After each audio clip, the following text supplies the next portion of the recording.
Сегодня в моем путевом блокноте путешествие цунами. Почему цунами? Потому что мы раскрутим маршрут от центра Волковыского района до его окраин, чтобы обнаружить лакомые, но не совсем известные туристические кусочки.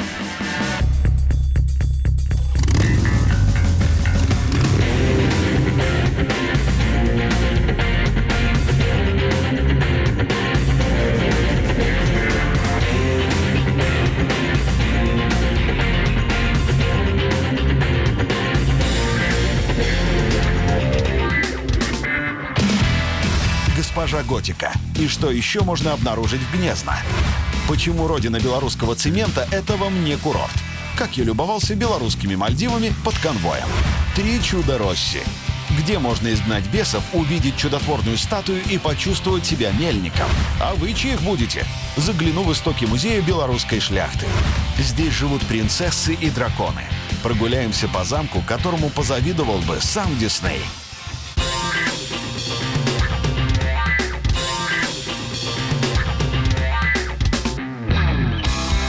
Всего 7 километров от Волковыска, и вы оказываетесь в местечке с непривычным названием Гнездно. Куда подевалась буква «Д» из слова, история не сохранила. Зато известно, что Гнездо, а потом Гнездно, было основано в 15 веке и действительно было гнездом для многих шляхетских фамилий.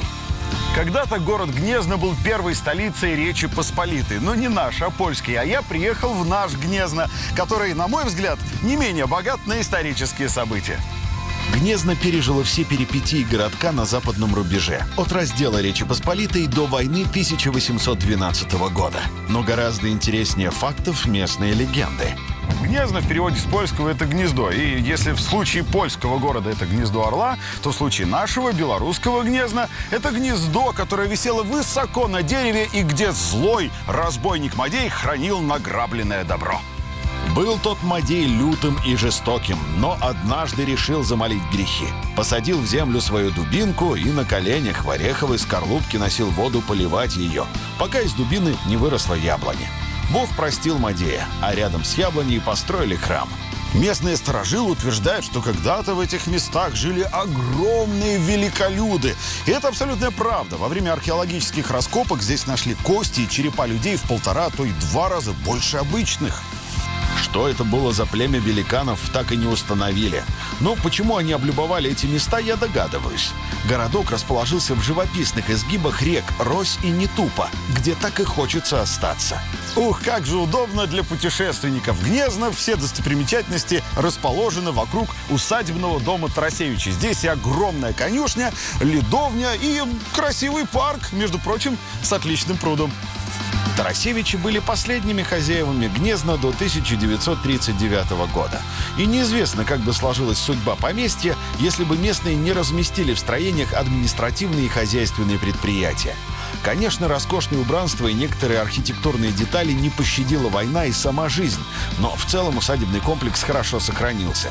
Туристу есть чем полюбоваться, а местным жителям где расположиться. По масштабу эти конюшни можно сравнить с королевскими, только сейчас там находятся не элитные скакуны, а железные сельскохозяйственные кони. Местный совхоз должен быть безумно благодарен панам за эту постройку. Но жемчужиной Волковыщины Гнездно именуют прежде всего за местный костел. Костел святого архангела Михаила для меня интересен по 2 причинам. Во-первых, храм очень древний. Во-вторых, это настоящий храм крепости. История у него просто потрясающая. Об этой истории свидетельствует вон то ядро, шведское, между прочим, застрявшее в стене храма. Действительно, с самого момента своего основания в XVI веке костел был для сельчан больше, чем костел. Тут молились, крестились, венчались и тут прятались от врагов. Вот откуда в стене ядро. Поговаривают, что костел немного осел, однако это неправда. Высота дверей здесь не случайна. Дело в том, что они сделаны специально такими низкими для того, чтобы человек мог войти, а вражеская конница — нет. Догадывался ли архитектор, что конструкция дверей не только не впустит захватчиков, но и спасет костел от того, чтобы его сделали складом, как в советские времена поступали с большинством религиозных сооружений, история умалчивает. Зато весь внешний вид костела и внутреннее устройство до сих пор поражают воображение. О серьезном настрое защищать веру и местечко свидетельствуют вот эти узкие проходы в башне. Но они действительно узкие, вдвоем сюда уже не попасть. Ох, не хотел бы я быть тем воинам, который нападал. Ну а для защитников храма все было гораздо проще. Достаточно было сильно толкнуть воина, и они всем отрядом кубарем катились вниз. В Михайловском костеле обратите внимание на потолок. Да-да, не стрельчатые своды, как мы привыкли, а обычный деревянный потолок. Смотрится неожиданно. Также посмотрите себе под ноги и представьте, что под вами на глубине десятков метров усыпальница с десятками представителей местной знати Гнезна.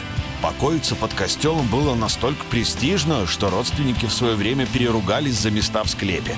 Тогда его попросту замуровали. И еще для справки, резные деревянные скульптуры из костела в Гнезно хранятся в Музее истории в Минске. Эксперты посчитали, что им нет цены, и перевезли их в столицу. А вот верующие очень надеются, что реликвии вернутся на родину.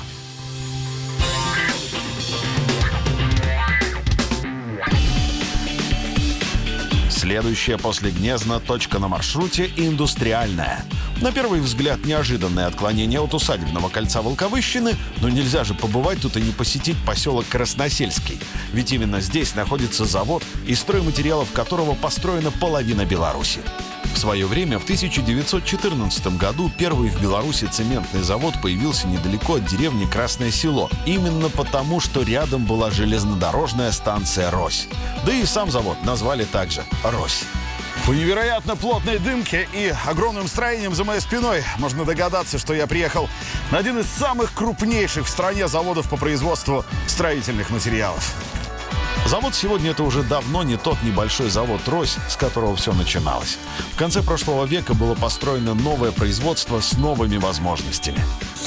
Вот для меня удивительный факт. Раньше цемент фасовали не в мешки, а вот в такие деревянные бочки. И, кстати, на заводе было свое бандарное производство. Продукцию из Красносельского в народе ласково называют «ежик» за логотип на упаковках. А получается ежик из мелкодробленого известняка и гипса при смешивании с водой и минералами под действиями высоких температур. Масштабы предприятия просто впечатляют. Вы представьте, 120 гектаров. Для того, чтобы изучить весь технологический процесс, не хватит и, наверное, месяца. Поэтому хотя бы сфотографируюсь. Ну а начинаются знаменитые красносельские стройматериалы в карьерах. Я хочу это увидеть.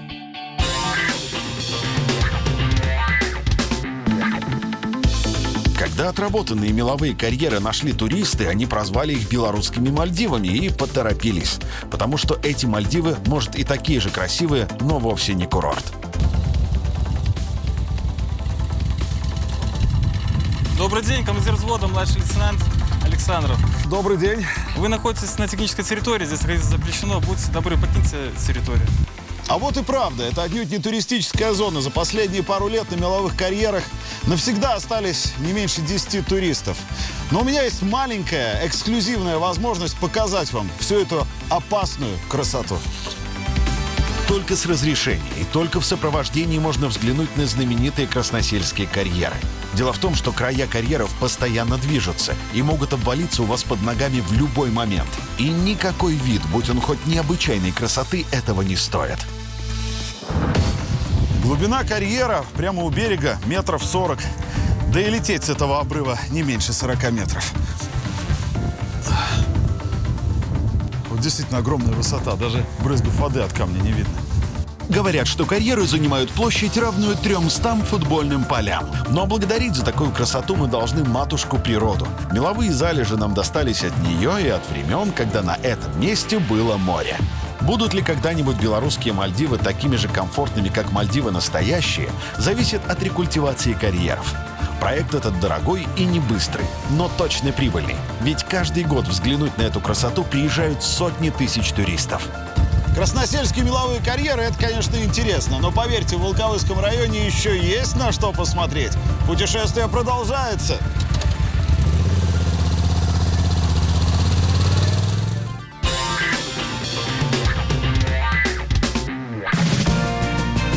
На этом с промышленным туризмом покончено. Возвращаемся в Золотое кольцо усадеб и храмов Волковыщины.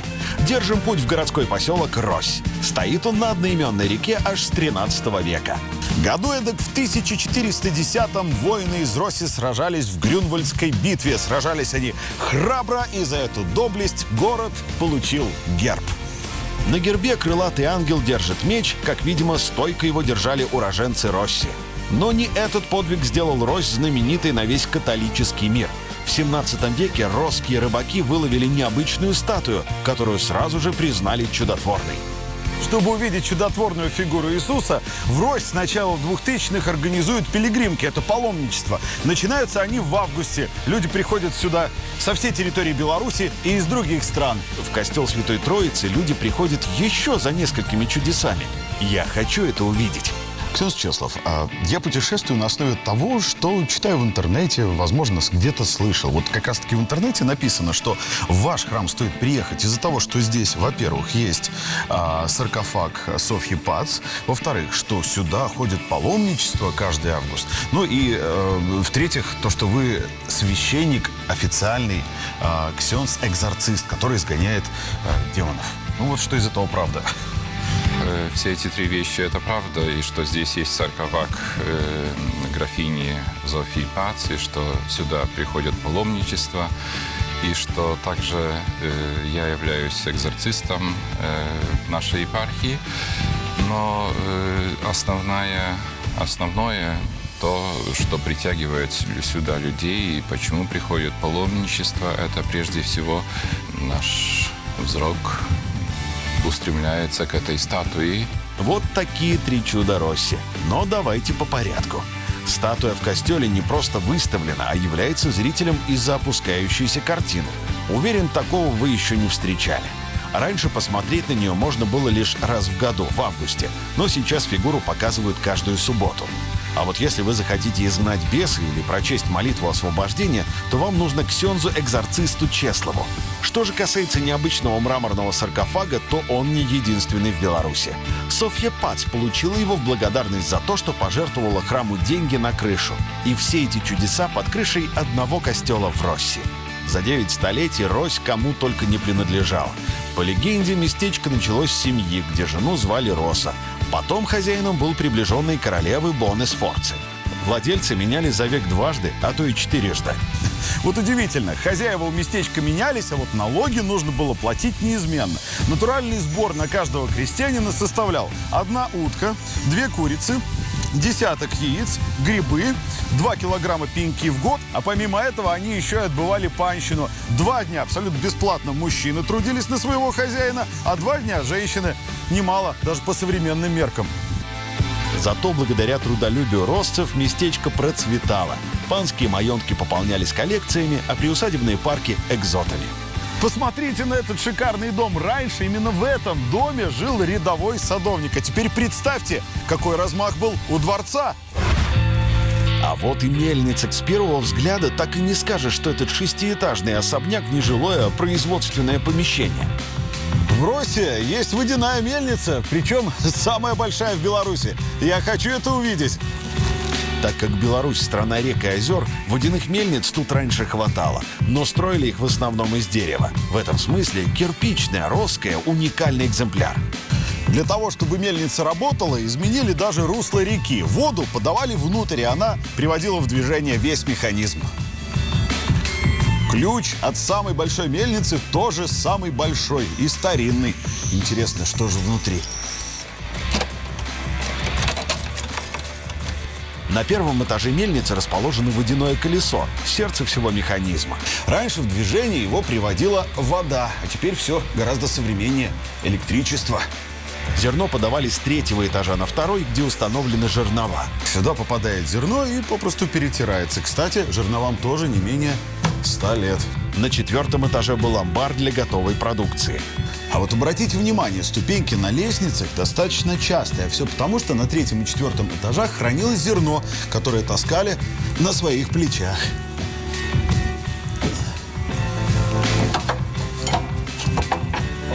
Чувствую себя старым мельником. А верхние этажи, как правило, занимала семья мельника, так сказать, без отрыва от производства. Самое удивительное, что мельница живет до сих пор. Только нынешние владельцы делают здесь перловку. В основном для своего хозяйства, но иногда и для Жировического монастыря. Кстати, помните, мельницы в народных преданиях места мистические. Часто там водится всякая нечисть и привидения. Но, увы, сколько мельниц я не посещал, ни разу ни с каким домовым мельником не повстречался. Мне, честно говоря, жалко, что на посещение Росси у меня выдалось всего лишь пару часов. Здесь можно провести целый день. Здесь есть все, интересная история и хорошие люди. В общем, будете в Волковыском районе, рекомендую заехать. Ну а мое путешествие продолжается.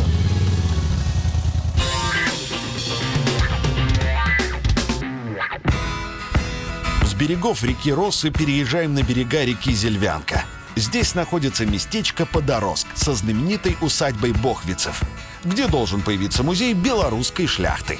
Ну а поможет мне разобраться в тайнах этой усадьбы директор будущего большого, надеюсь, и красивого туристического комплекса Андрей. Привет. В интернете написано «усадьба Бохвицев». Иногда ее называют «усадьба Чечетов». Помоги разобраться, кому она принадлежала. Ну, в разные времена она принадлежала разным шляхетским родам, поэтому точно сказать, чье это родовое гнездо, нельзя. Она переходила то по наследству кому-то, могла быть проиграна, заложена, передана. Поэтому за всю историю с 1507 года здесь пановало, можно так по-белорусски сказать, да, более 10 родов шляхетских. Ну а последние, конечно, это были Бохвицы. Последний известен владелец Отто Бохвиц, который владел ей до 1939 года, пока сюда. А что происходит сейчас с усадьбой? Я вижу, что здесь строители, и, в принципе, не все так плохо. Работа кипит, комплекс восстанавливается. Кому она принадлежит на данный момент? На данный момент она принадлежит российскому инвестору Павлу Владимировичу Подкорытову. В 2012 году за $120 тысяч инвестору достался дом в 1000 метров и парк более чем 3 гектара. Правда, к тому времени усадьба была прилично запущена и потихоньку становилась свалкой. Давай немножко о комплексе. Что будет на территории этой усадьбы? На территории усадьбы будет магазин, кафе, гостиница, музей. Ну, музей самый, скажем, это самая фишка будет наша, скажем так. Фишка. Что ж там такого интересного-то? Мы собираемся сделать музей белорусской шляхты, потому что белорусы... Слуцкие пояса оригинальные где-то. Ну да, мы собираемся его сделать более интерактивным, чтобы люди, которые пришли, могли поучаствовать немножко в истории, ну, поучаствовать в познании истории, чтобы это не было так вот сухо, как бы обычного экскурсовод и экспонаты. Мы собираемся делать интерактивно. Андрей делится планами, что по задумке музей белорусской шляхты должен стать золотой серединой между научным центром и эдаким Диснейлендом, где посетители могут знакомиться с историей в развлекательной форме. И первые объекты в Подороске уже есть. Слушай, Андрей, ну вот я смотрю, молодец, красотища. Несмотря на ремонт, создана какая-то атмосфера, как будто я попал куда-то в средневековье. Расскажи об этой комнате. Мы сейчас находимся в комнате Наполеона. Мы ее так назвали, потому что, по легендам, Наполеон здесь ночевал, когда наступал на вторую армию Багратиона. Как оказалось, он возил с собой койку. Ну, то есть он возил свою кровать поставил. Да, с подушками, с перинами. Очень хороший ехала карета Наполеона, и за ним ехала карета с койкой, с перинами совсем. Ну, раньше же понятно было, где ночь застигнет, там и нужно ночевать. То есть... Я даже рад, что попал сюда во время реконструкции, потому что могу посмотреть изнутри, даже, можно сказать, нетронутые стены, которые были в этой усадьбе. А вы попадете сюда уже в невероятную красоту. Ладно, продолжим экскурсию. После спальни Наполеона попадаешь в библиотеку. Специально к экскурсиям Андрей привозит личную коллекцию из литературы XVIII века, а также рассказывает про известных уроженцев Подороска. Андрей, какое отношение вообще к Беларуси может иметь мужчина в челме и с такой бородой? Ну вот, как ни странно, это католический священник. Вот. И уроженец нашего маленького городка Подороска. Он родился здесь в 19 веке. Его зовут Максимилиан Рыло.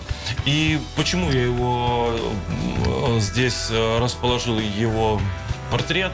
Потому что он, мне кажется, не по праву забыт в истории. Этот человек откопал древний город Вавилон. Максимилиан Рыло увлекался борьбой христианства и мусульманства, и поэтому был послан Папой Римским в Багдад. Несмотря на другую веру, миссионера полюбили, так как он прекрасно владел арабским. А сам Рыло любил разговаривать с местными краеведами, так и нашел Вавилон. Здесь, я смотрю, у тебя прекрасный макет из дерева. Это все, что было здесь раньше. А по плану, вот расскажи, здесь усадьба, что вот это? Это гостиница, это флигель, домик управляющего, ну, на данный момент. То есть это будет гостиница. Конечно. Что здесь такое? Здесь кафе. Кафе. Здесь магазинчик. Маленький. А вот наша брама. И красивая брама. В Подорожке нельзя пройти мимо прекрасного Панского парка. Он был не только спланирован по науке, но и засажен ценными деревьями. Я смотрю, здесь огромный парк. Деревьев очень много. Да, парк большой, более 500 деревьев. Есть редкие. Вот, например, дерево редкое явор. Явор слышал, но никогда не видел. Слушай, ну это же то же самое, что и клен. Ну нет, не совсем то же самое. Если сравнить, смотри, здесь гладко загнутые линии, а здесь разрывистые. Есть редкие виды, береза карельская. Карельская черная. береза. Да, пан садил. Есть североамериканская липа. Знаете, в ноябре, когда приедете, наши липы знают климат и уже сбросили листву и приготовились к зиме. А североамериканская, канадская, она стоит и ждет, когда ж тепло будет. Мне еще немножко надо, несколько месяцев не хватило. И в ноябре весь парк опал, и можно только прям показать, вычислить, она еще зеленая стоит. На фоне парка дом в классическом стиле выглядит очень романтично. А что будет, когда закончится его реставрация? Ну что, Андрей, спасибо тебе большое. Да не за что. Андрей — это тот человек, когда не ему повезло с работой, а мне кажется, усадьбе повезло с Спасибо. Андреем. Удачи тебе большое. Спасибо, приезжайте еще. Мое путешествие продолжается.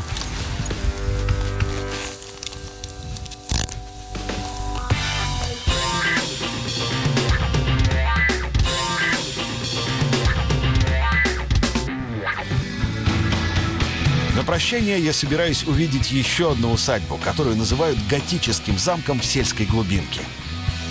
Еще одно место в Волковыском районе, которому устрашающая надпись «Частная собственность» дала второй шанс на жизнь. Добро пожаловать в Краски. Название местечка говорит само за себя. Места здесь такие красивые, что краски, да и только. Видимо, пейзажи и вдохновили владельца построить в 18 веке не просто дом. В усадьбе Краски вы в гостях у сказки. Вы только посмотрите на этот огромный средневековый замок за моей спиной. Такое ощущение, что там, высоко в башне, прекрасная принцесса. Сейчас прилетит какой-нибудь дракон, с которым мне обязательно придется сражаться. Шутки, конечно, шутками, но история у этого усадебного дома очень интересная. Во владении семьи первого хозяина замок не остался. Он менял владельцев несколько раз, а те меняли что-то в устройстве усадьбы. Каждый новый хозяин усадьбы надстраивал по одной башенке. Вот, например, у той башни, уже отреставрированной, никакого практического применения нет. А зря, могла бы получиться очень хорошая сигарная комната, или детская. Башня, огромная башня в этой усадьбе не имела оборонительного предназначения. Здесь была винтовая лестница, ее использовали как смотровую площадку. Хотя вид из нее, конечно, потрясающий. Когда панов не стало, усадьбу использовали по-разному. При советской власти в усадьбе был санаторий. Местные жители в те времена, будучи еще маленькими детьми, поговаривают, нашли подземный ход, который вел вот от этого места прямо в конюшню. Но для того, чтобы детишки не баловались, лаз в подземный ход было решено закрыть вот таким вот способом. Здесь поставили туалет. Уж простите, исследовать не полезу. Потом санаторий уехал, и здание стало тихо умирать, пока его не купил российский предприниматель. Но при условии, что краски будут продолжать радовать туристов. Вот тогда-то в готическом замке и закипели работы. Усадьбу, конечно, разграбили. Единственное, что осталось, это вот такие небольшие фрагменты кафеля 200-летней давности.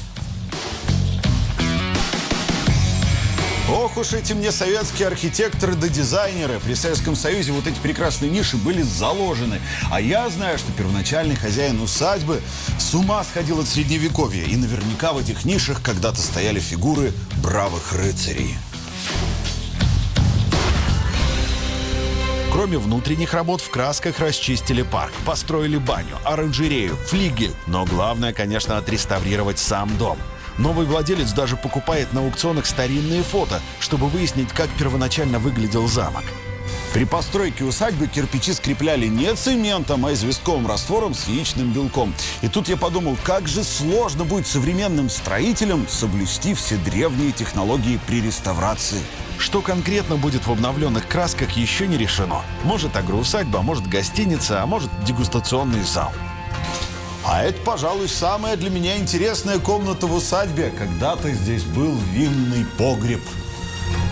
А ведь если бы не инвестор, неизвестно, во что бы превратился готический замок в красках. С каждым днем усадьба становится все краше, но, напомню, это не туристический объект, а частная собственность. Хотя, если вы очень сильно захотите сюда попасть, вам разрешат. Мне же разрешили. Самое главное, что я узнал из сегодняшнего путешествия, что на западе Беларуси есть целое ожерелье из старинных, живописных и не похожих одна на другую усадеб и костелов. Не зря же туристы называют Беларусь страной замков. Сегодня я увидел их сразу несколько. Мое путешествие продолжается. До встречи на дорогах!